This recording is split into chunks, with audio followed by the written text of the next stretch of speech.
Salut à toi, j'espère que tu vas bien et bienvenue dans cette nouvelle vidéo. Ça m'avait manqué de pouvoir filmer à nouveau. Aujourd'hui, on va aborder un sujet que vous avez sûrement vu si vous suivez de près tout ce qui se passe dans l'écosystème de l'IA, de l'automatisation, et c'est tout ce qui concerne le loop engineering. Et autrement dit, c'est comment créer des boucles avec vos agents. Si je vous montre direct en allant sur YouTube, je tape loop engineering et voilà, on voit vraiment plein de vidéos qui sont assez récentes, donc voilà, il y a 10 jours à peu près, et on voit vraiment de tout. Donc c'est révolutionnaire. Arrêtez de prompter avec Claude, commencez par faire du loop engineering. Donc voilà, Claude Code fonctionne mieux avec des loops qu'avec des prompts. Alors je ne sais pas si c'est vraiment du putaclic ou pas, mais pour moi c'est clairement bullshit dans le sens où, on en parlera après, mais les boucles utilisent des prompts pour fonctionner. Enfin bref, dans cette vidéo, je voulais aborder cette thématique-là pour vous montrer donc qu'est-ce que c'est tout simplement une boucle d'agents et quels sont les avantages de ces dernières pour votre business et aussi quand est-ce que vous devez les utiliser et quand vous devez éviter de les utiliser parce que bien sûr ces dernières ont des inconvénients. Donc pour ça, je vous montrerai un cas d'usage que j'utilise dans mon quotidien et pour lequel les boucles sont très utiles pour ça. Allez, on perd pas de temps et je vous explique tout ça maintenant.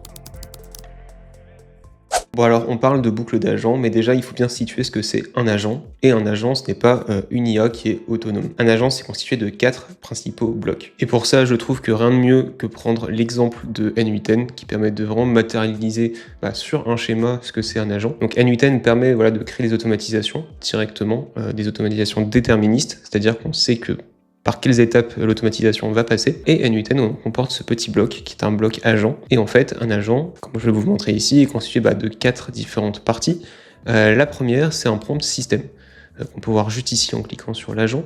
Un agent, en fait, c'est un prompt. Ce prompt va décrire qui il est, donc son rôle, sa mission, les instructions qu'il doit suivre et les règles qu'il doit respecter. Donc ça, c'est comment construire un prompt. On peut le construire en Markdown, on peut le construire dans un autre format si on préfère. Donc ça, c'est la première partie. Ensuite, pour pouvoir appliquer ce prompt, il lui faut un cerveau, une capacité de réfléchir.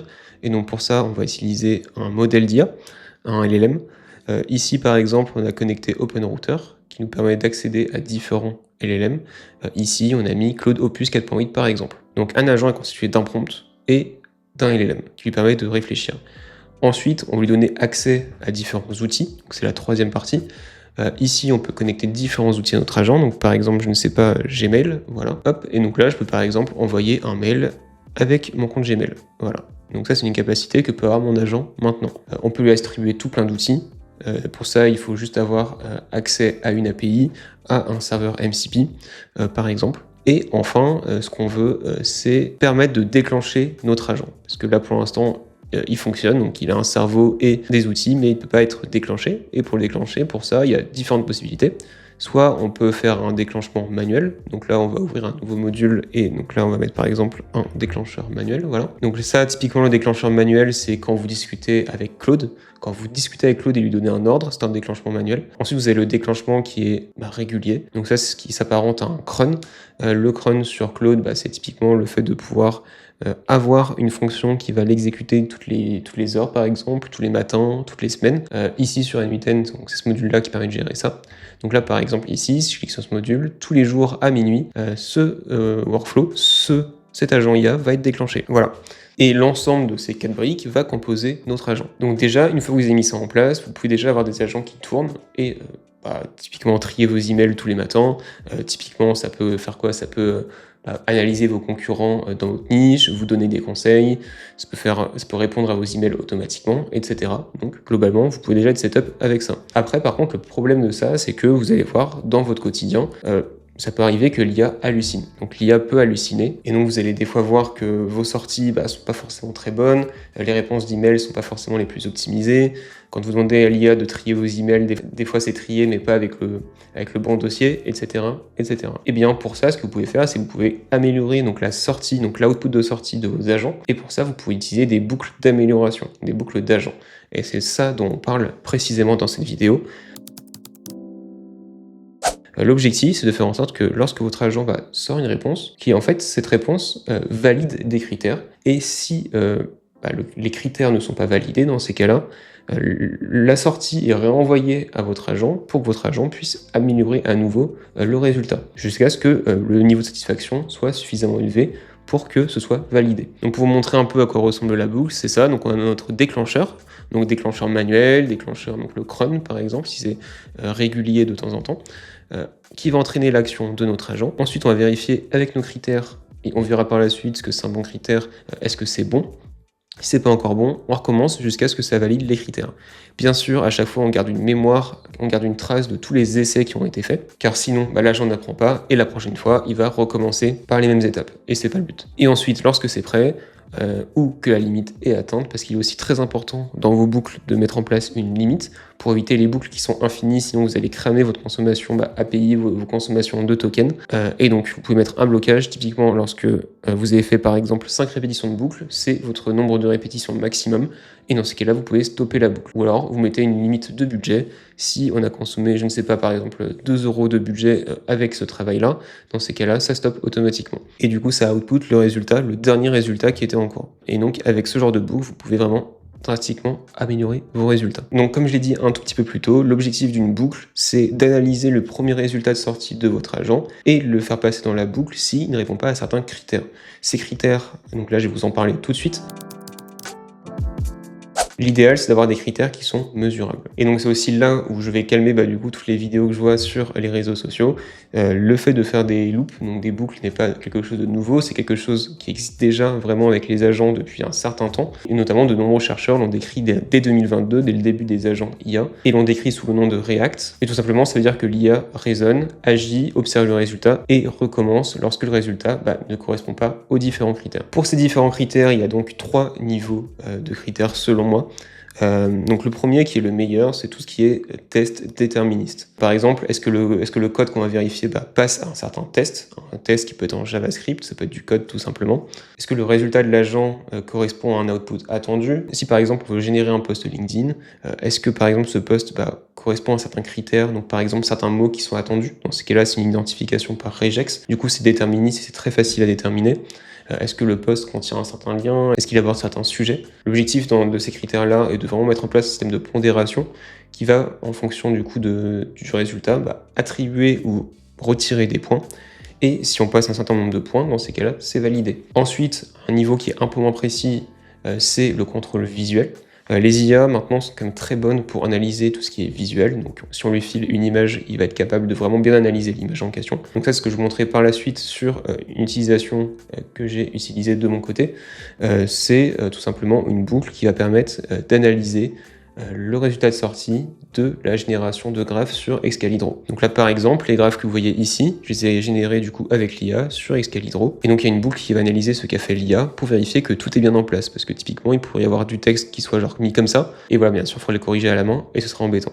Et donc là, le but de la boucle, c'est d'éviter ça et d'avoir le texte au bon endroit. Et donc pour ça, je fais des captures d'écran à chaque fois et je donne ça analyser du coup à une IA. Hop toi, j'arrive tout de suite pour que tu penses à liker et à t'abonner car ça soutient de ouf la chaîne et on se retrouve dans la suite de la vidéo. Et enfin, un dernier type de critère, donc c'est analyser le résultat de l'IA avec une autre IA et ça même Anthropic le décrivent comme une méthode qui n'est pas très robuste malheureusement. Et par contre attention quand vous faites vérifier vos résultats par une autre IA, il faut que ce soit forcément une autre IA qui analyse le résultat. Donc pourquoi ça? Typiquement, si vous avez un étudiant qui va rédiger, je ne sais pas, qui va répondre à un examen, ensuite si vous demandez à cet étudiant-là de noter sa propre copie, et bien dans ces cas-là, il va être biaisé, parce que lui-même n'identifie pas forcément ses erreurs, et donc le résultat ne sera pas forcément très bon.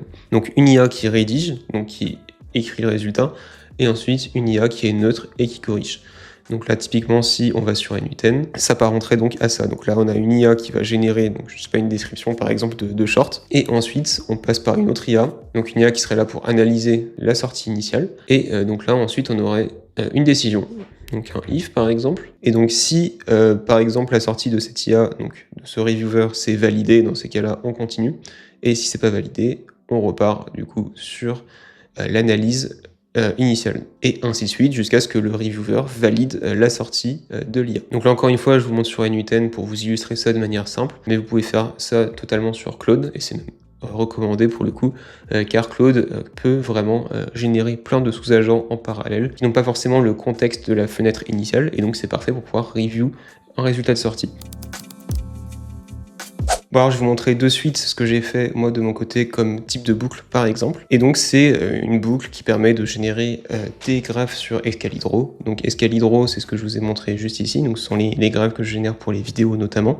Ici l'objectif c'est d'avoir un premier agent qui va générer donc un graphe, et ce graphe là il doit atteindre un résultat de sortie supérieur à 85 sur 100. Donc c'est ce que je vous ai dit avant, les résultats il va être pondéré en fonction des différents critères, il va avoir plus ou moins de points. L'objectif ici c'est par exemple d'éviter la superposition d'images, éviter la superposition de texte, le fait que tout soit au bon endroit. Et donc pour ça, ce skill va créer des sous-agents de vérification. On peut le voir juste ici. Et ce reviewer, donc, il va prendre un screenshot du résultat en question, juste ici, pour juger la géométrie, et va récupérer le contenu du texte pour juger le texte en question. Et ensuite, il va renvoyer uniquement le résultat à l'agent initial, qui est donc score, verdict, et ensuite les différents défauts et un résumé de son verdict globalement. Et ça va donc permettre à l'agent initial de valider ou pas le résultat par rapport à ça. Si c'est pas validé, il va recommencer jusqu'à ce que le nouveau reviewer valide le résultat. On peut voir juste ici les différents points attribués et retirés en fonction de ce qui se passe sur le schéma. Par exemple, s'il y a un overlap, et bien du coup ça perd 18 points. L'overlap par exemple c'est très rédhibitoire. S'il y a du texte qui déborde ou des images qui se chevauchent, dans ces cas-là, on passe sous le seuil des 85 points et ça va recommencer. La lecture aussi, et on fait ça à peu près pour tous les types de défauts qu'il peut y avoir. Et dans ces cas-là, on a vraiment comme ça un résultat qui est le plus précis possible. Toujours important de bien pondérer vos résultats. C'est vraiment quelque chose d'indispensable si vous voulez être précis par rapport à vos résultats de sortie. Dans tous les cas, sur le Scoo, je vous mettrai tout ce skill à disposition, comme ça vous pouvez bien le checker et vous pouvez me le donner à Claude pour qu'il puisse reproduire le même style ensuite de skill pour d'autres utilisations dans votre process, dans vos business. Ensuite, à savoir que j'ai créé le même type de skill. Bon là, il est pas sur mon PC perso, il est sur mon PC pro, mais c'est pas très grave. Pour par exemple générer des leads pour mon entreprise, donc générer des prospects. Là, dans ces cas-là, il y a plusieurs boucles qui existent au sein même de ce skill-là pour vérifier donc que le lead appartienne bien au bon ICP, au bon type de profil client. Donc ça va vérifier par exemple le pays, le type d'entreprise en question, la taille de l'entreprise, et tant que ces critères-là ne sont pas validés, et bien dans ces cas-là, ça va boucler pour pouvoir ajouter de nouveaux leads. Parce que par exemple, si je lui en demande une trentaine et qu'il m'en sort 30, mais qu'au final, parmi ces 30-là, ils ne sont pas tous vérifiés et validés, et bien par exemple, si en final il en valide que 10, il lui en reste 20 à trouver, et il va lancer une boucle pour trouver de nouveaux leads. Pareil, les différentes sources aussi pour trouver de nouveaux prospects. Par exemple, j'utilise différents sites pour les trouver.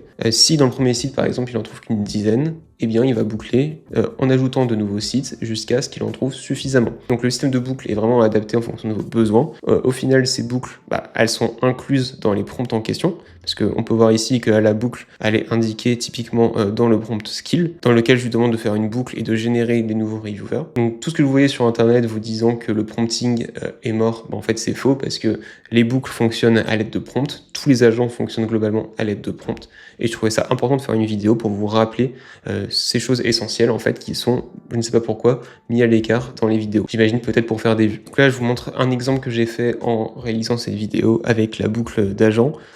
Typiquement pour la première partie, donc j'ai généré 5 schémas. Il a créé donc 5 reviewers parallèles. Et on peut voir qu'à la fin, il n'y a que 3 schémas qui ont passé les critères de 85 sur 100, et il y a 2 schémas qui ont été en dessous de ces 85 sur 100, donc juste ici. Donc là, il a relancé une autre boucle par la suite, il a régénéré des schémas, et on peut voir cette fois-ci que les schémas, alors donc là pardon, ça bug un petit peu avec le terminal, les schémas 4 et 5 cette fois-ci ont passé avec 92 sur 100 et 94 sur 100. Donc ça a corrigé les problèmes qu'ils avaient, et donc là ça a amélioré mon output de sortie, car j'ai pas eu besoin de corriger du tout ces schémas au final pour la vidéo. Bon, enfin maintenant, dernière partie, c'est quand faire une boucle ou pas. Déjà, si vous avez juste une tâche unique, qui est vraiment ponctuelle et que vous ne la répétez pas, un simple prompt suffit dans ces cas-là. Surtout que maintenant les IA, les modèles d'LLM sont suffisamment intelligents pour faire ça.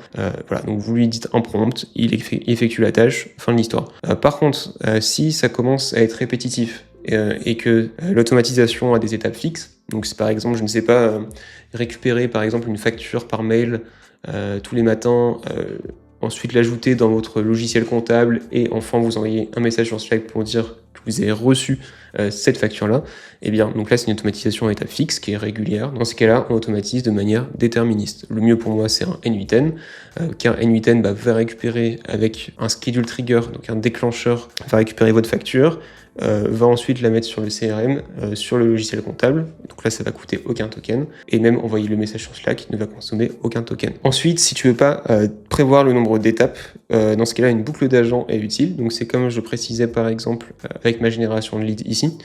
Si par exemple je lui demande de chercher des leads, je sais pas pour la France, il va commencer à chercher, je ne sais pas, peut-être sur LinkedIn au début, il va en trouver un certain nombre, mais si on n'a pas assez, dans ces cas-là, il faut qu'il cherche sur un autre site, donc je sais pas, par exemple sur notre réseau social, et ainsi de suite. Et dans ces cas-là, le nombre d'étapes n'est pas déterminé à l'avance. Ça va dépendre en fait de ce qu'il va réussir à trouver. Et dans ces cas-là, une boucle d'agent est utile parce qu'on utilise la flexibilité d'un agent, d'un LLM, pour pouvoir répondre à ce nombre d'étapes qui n'est pas défini. Et ensuite, plusieurs agents ensemble. Donc là, on parle vraiment d'un gros agent central avec plein de petits sous-agents qui répondent à cet agent orchestrateur. Dans ce cas-là, ce n'est pas forcément une boucle, mais c'est plus un travail organisé.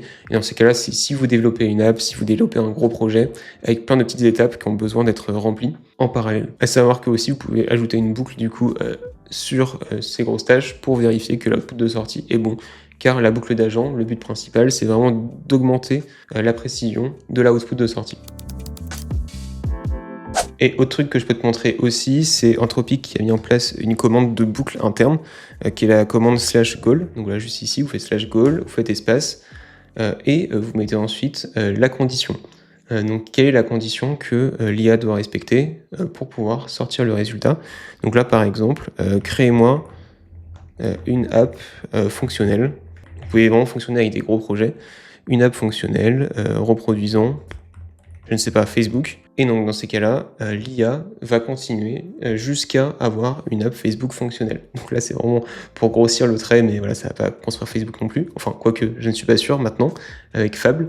Mais voilà, donc le but du goal, c'est qu'en fait, Anthropic, l'IA va mettre en place plein de reviewers parallèles pour vérifier le résultat de sortie. Et donc c'est un peu comme je vous l'ai dit, ces reviewers vont définir si oui ou non le résultat est suffisant. Donc voilà, vous pouvez soit créer donc un skill comme je l'ai fait, ou soit utiliser la fonctionnalité /goal. Le but du skill, c'est de ne pas avoir à répéter la commande à chaque fois. Voilà. Et autre point que je vais apporter aussi sur quand ne pas faire de boucle. Si le but de la boucle est de valider quelque chose de subjectif, alors ça ne fonctionnera pas. C'est pour ça que j'appuie le fait de toujours rester pondéré et avec des critères qui sont déterministes. Si par exemple vous dites ok, rédige-moi un post LinkedIn jusqu'à ce qu'il soit parfait, eh bien qu'est-ce que ça veut dire un post LinkedIn qui est parfait? En fait, clairement, ça veut rien dire pour une IA. C'est quelque chose qui est totalement subjectif et l'IA ne peut pas anticiper si un post, par exemple, va fonctionner, car il n'y a pas de critères définis qui permettent de valider si un post LinkedIn est bon ou non, par exemple. Par contre, ce que tu peux faire, c'est décomposer ce post en plein de petites règles à vérifier. Donc, par exemple, certains mots à ne pas employer, si tu veux éviter d'avoir des tournures de phrases qui ressemblent trop à l'IA. Donc, par exemple, vous savez éviter les grands tirets que l'IA met à chaque fois. Donc ça, vous pouvez le dire. Si par exemple, tu mets des grands tirets et que tu l'identifies, dans ces cas-là, c'est peut-être moins 15 points. Voilà. Comme ça, au moins, vous êtes sûr que l'IA ne mettra pas de texte similaire à de l'IA. Donc ça, c'est par exemple une bonne solution. Ce que vous pouvez faire aussi, par exemple, c'est peut-être identifier les posts qui ont le mieux fonctionné et peut-être faire en sorte de mettre l'IA dans la boucle. Donc, par exemple, toutes les semaines, tous les mois, elle identifie des posts LinkedIn qui ont bien fonctionné, si vous voulez faire des posts LinkedIn, bien sûr, et elle va identifier les patterns qui ont l'air de bien fonctionner et pour pouvoir les intégrer ensuite dans les futurs posts, par exemple. Donc là, c'est une sorte de boucle vertueuse, une boucle de vérification qui peut fonctionner. Et ensuite, autre critère pour bien réaliser une boucle, c'est de faire des boucles qui sont le plus simples possible, car plus vous allez remplir la fenêtre de contexte de votre boucle et plus vous allez donc diluer l'attention de votre LLM. Car même si maintenant avec les LLM vous avez de la place pour mettre plein de mots dedans, et ils ont des fenêtres de contexte d'1 million de tokens, eh bien ça ne veut pas dire forcément que le LLM va bien raisonner. Et Anthropic pour ça a une phrase que j'aime bien, chaque mot consomme un budget d'attention. Et donc si vous remplissez trop la fenêtre de contexte, ça va perdre en fait votre LLM. Donc restez bien sur des boucles le plus simples possible, le plus précises possible, avec des critères déterministes. Et donc on récapitule en 3 phrases cette vidéo pour que vous compreniez bien le sujet. Une boucle, globalement, ça reste un prompt qu'on va répéter ensuite au fur et à mesure. Et donc si le prompt est mauvais, la boucle sera forcément mauvaise derrière. Donc il est très important de bien travailler vos prompts, et encore plus qu'avant même du coup. Ensuite, une boucle n'est bonne que si les critères de vérification sont bons aussi. Dans un premier temps, les règles déterministes c'est plus important. Tout ce qui est code, tout ce qui est regex, tout ce qui peut être noté globalement. Et ensuite, si on utilise une IA pour vérifier, dans ces cas-là, on lui donne des règles pondérées aussi. Et enfin, dernière partie, en soi, toutes les tâches n'ont pas besoin de boucle, et même la plupart d'entre elles. L'objectif quand tu travailles sur une tâche dans ton process, dans ton business, c'est de toujours tester la tâche, même manuellement, commencer simple, bien comprendre le process, pour ensuite le retranscrire soit en automatisation déterministe, ou alors soit avec une boucle d'agent si tu n'arrives pas à déterminer le nombre d'étapes et que c'est vraiment une réalisation complexe qu'il faut faire. Et bien sûr, en n'oubliant pas de mettre des limites à ta boucle pour pas qu'elle puisse tourner à l'infini et griller tous tes tokens. N'hésite pas à dire en commentaire si tu as aimé ce genre de vidéo où je partage un petit peu ce que je pense d'un sujet d'actu dans l'IA. Et moi, sur ce, je te dis à la prochaine pour un autre tuto. Allez, à plus!